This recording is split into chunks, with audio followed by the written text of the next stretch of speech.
네, 안녕하세요 여러분, 야매봉틀러 악돌입니다.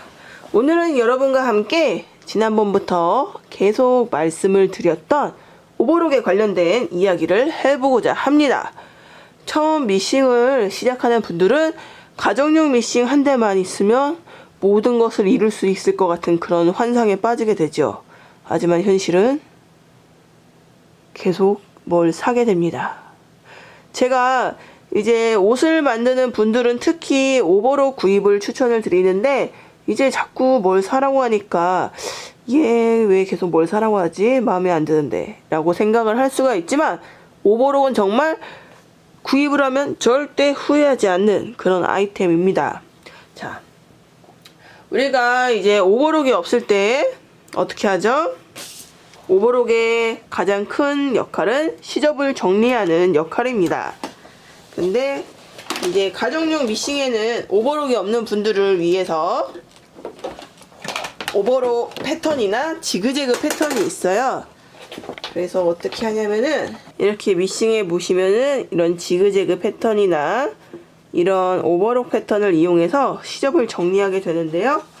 시접을 정리하면 어떻게 되느냐, 제가 한번 지그재그를 선택해 볼게요. 이렇게 오버록 가이드 노루발이 있어요. 이 노루발을 이용해서 하거든요. 이렇게 해서 얘를 시접이라고 치고, 원래 이렇게 시접 끝에 맞추거든요. 그러니까 끝에 맞춰서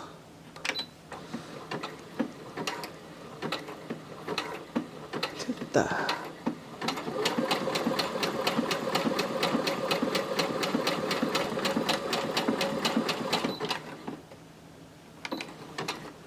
자, 엉망이죠.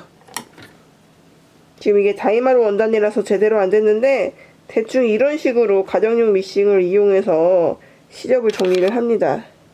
그렇다면 이 오버록 미싱이 도대체 뭐냐? 미싱에 대해서 조금이라도 접해보신 적이 있는 분들은 알 건데요. 지금 당장 입고 있는 옷을 뒤집어 보세요. 그러면 옆구리 쪽을 보면은 바로 오버록의 흔적을 볼 수 있습니다. 오버록은 이렇게 시접을 정리해주는 역할을 합니다. 시접을 정리하면서 동시에 재봉까지 할 수 있는데요. 이제 기존에 옛날에 오버록은 3색 오버록이 주로 나왔어요. 실을 3개 사용해서 3색 오버록이라고 부르는데, 3색 오버록의 경우에는 바늘이 하나예요. 그래서 재봉을 할 때 먼저 그 기본 미싱으로 직선받기를 한 다음에 시접을 정리하는 용도로 사용을 합니다. 그래서 3색 오버록 같은 경우는 공업용이나 준공업용에서 볼 수가 있고요. 이제 요즘 나오는 대부분의 공업용이나 가정용 오버록은 4색 오버록으로 돼요. 그러니까 니온오바라고도 부르는데, 바늘이 2개, 그리고 실은 총 4개를 사용합니다. 그래서 2개는 바늘실, 2개는 루퍼실이 되는데요. 아까 보신 것처럼 기본으로 직선 재봉이 2번 들어가고 나머지는 루퍼실이 돼요. 그래서 지금 오버록을 보시면 제가 실을 4개를 꽂아놨죠. 그런데 실 색깔을 각각 다르게 해놨습니다. 이게 처음 초보자 분들은요, 장력을 맞출 때 이렇게 색깔을 다르게 해놓으면은 어떤 게 어떤 실인지 구별을 하기 쉬우니까 장력을 맞추기 좋아요. 그래서 가정용 오버록 같은 경우에는 왼쪽에서부터 1번, 2번, 3번, 4번 이렇게 됩니다. 그래서 왼쪽 바늘실, 오른쪽 바늘실, 윗 루퍼실, 아랫 루퍼실 이렇게 되는데요. 가정용 오버록 같은 경우에는 실 끼우는 순서는 다릅니다. 실 끼우는 순서는 윗 루퍼실, 아랫 루퍼실, 그리고 왼쪽 바늘, 오른쪽 바늘, 보통 이렇게 되거든요. 이거는 미싱 브랜드마다 조금씩 차이는 있는데, 윗 루퍼를 먼저 끼고 아랫 루퍼를 그 다음에 끼는 거는 다 동일해요. 그래서 3, 4, 1, 2 이 순으로 이제 실을 끼우게 되고요. 가정용 오버록 같은 경우에는 이 실 끼우는 순서에 영향을 굉장히 많이 받는 편입니다. 그래서 실을 하나만 끊어줘도 처음부터 실을 다 끼워야 된다고 할 정도인데요. 이게 본인의 노하우가 생기면 사실 그렇게 하지 않아도 돼요. 그런데 제가 옛날에 했었는데 지금 가정용 오버록을 안 만진 지 너무 오래돼갖고 제가 다시 기억나면은 그건 다음에 한번 말씀을 드릴게요. 저는 그래서 옛날에 가정용 오버록 사용할 때 그 실을 처음부터 다시 낀 적이 거의 없었거든요. 그래서 이제 실을 4개를 사용하는데, 그러면은 이미 미싱을 돈을 주고 샀는데 오버록도 아무리 안 싸도, 가정용 오버록이 아무리 싸도 30만 원이거든요. 이걸 굳이 또 사야 되나 하는 분들이 있어요. 그런데 자, 생각을 해보세요. 우리가 미싱으로, 이 미싱을 업으로 하는 사람들이 아닙니다. 그죠? 다들 취미로 하고 있죠? 직장도 다니죠? 애도 키우죠?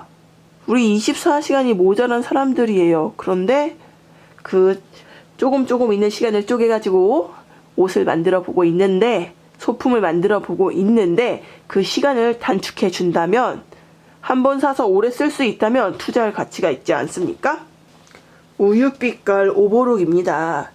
이 오버록은요, 오버록 자체에 칼날이 있어요. 그래서 칼날이 미싱과 함께 움직이면서 원단 끝을 자르고 동시에 재봉을 해주는 역할을 합니다.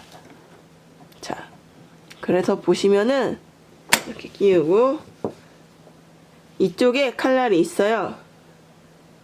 자, 가정용 오버록이 좀 흔들림도 있고 소음이 큰 편이라서 밤에는 살살 해주셔야 돼요. 조용히 해야 됩니다. 아래층에서 올라와요.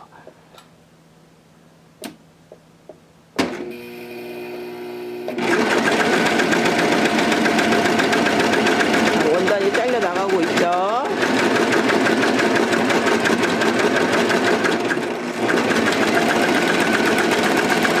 오, 소리가 크죠? 이게 지금 살살 밟은 건데 소리가 커요. 그런데 세게 밟잖아요? 그러면 실패들이 춤을 춥니다, 여러분. 자, 이렇게 보시면 굉장히 깔끔하게 마감이 된 게 보이시죠? 이게 제가 지금 살살 밟은 건데, 가정용 미싱으로 했을 때랑 속도가 거의 뭐 2배 이상 차이 난다고 보시면 돼요. 자, 보시면 아까 1번 빨간 색깔 왼쪽 바늘실이 가장 안쪽에 있고요. 2번 오른쪽 바늘실이 그 옆으로 재봉이 됩니다. 그리고 3번 윗루퍼실이 이렇게 물결치게 들어가게 되고요. 뒤를 보시면은 아랫루퍼실이 파란 색깔이 약간 Y자처럼 이렇게 들어가게 되죠. 이렇게 들어가죠. 그리고 여기 빨간 색깔 실이랑 검정 색깔 실은 여기서 점처럼만 보이게 돼요.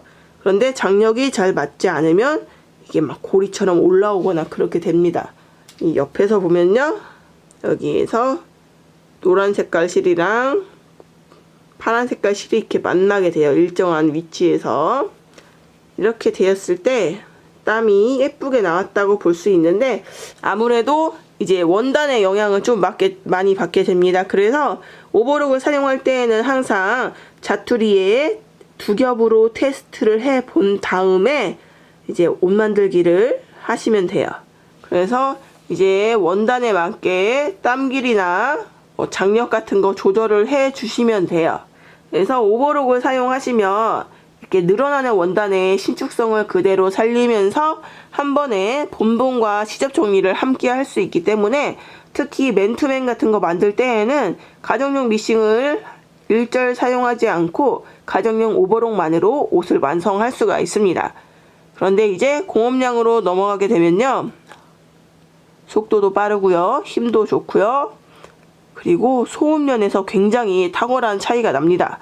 그래서 이왕 오버록을 구입하실 거면 저는 가정용보다 공업용을 추천을 드리는데, 이제 공업용 같은 경우는 오버록을 미니 테이블로 하시게 되면요, 공간을 한 70cm 정도밖에 차이를 차지하지 않아요. 그래서 오버록 정도는 공업용으로 둬도 정말 후회가 없다라고 말씀을 드리고 싶고요. 정말 기계치가 아니고서야 오버록은 사시면 정말 후회하지 않는 미싱이에요. 그런데 오버록 미싱만 있으면 되는 거냐? 그건 아니고 기본 미싱이 있고 그 다음에 오버록입니다. 이제 뭐 본봉을 고가의 미싱을 사는 것보다는 조금 중저가로 눈을 낮추면서 오버로까지 세트로 가져가시는 게 옷 만들기 하시는 분들은 만족도가 더 높을 거예요. 네, 그럼 오늘은 이렇게 영상을 마무리하도록 하고요.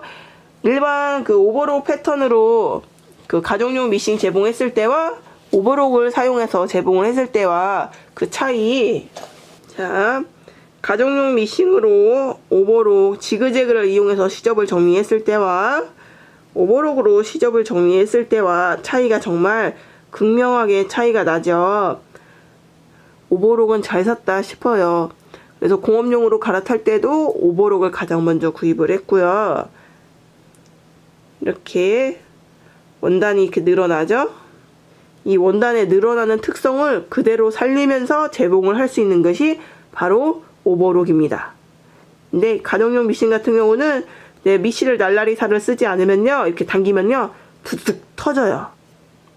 오늘은 그래서 오버록에 대해서 간단히 말을 해봤습니다. 그리고 오버록을 구입을 하시는 분들은 웬만하면은 니오노바 바늘이 2개에 실이 4개인 니오노바로 구입해야 된다는 점 참고하시고요. 누가 실 3개밖에 안 되는데 막 팔려고 하면요, 못 들은 척 하셔야 돼요. 예, 오늘 오버록에 대해서 간단하게 말씀을 드렸는데요. 다음 시간에는 뭐 이제 오버록의 기능에 대해서도 간단히 설명을 드릴 거고요. 이제 오버록 장력에 대한 부분도 설명을 드릴 거고요. 오늘 영상을 지금 재촬영을 몇 번 하면서 많이 지쳤어요. 그러지만 그래도 앞두리는 달려나갑니다, 여러분. 그럼 모두 즐거운 밤 되시고요. 그럼 모두 안녕.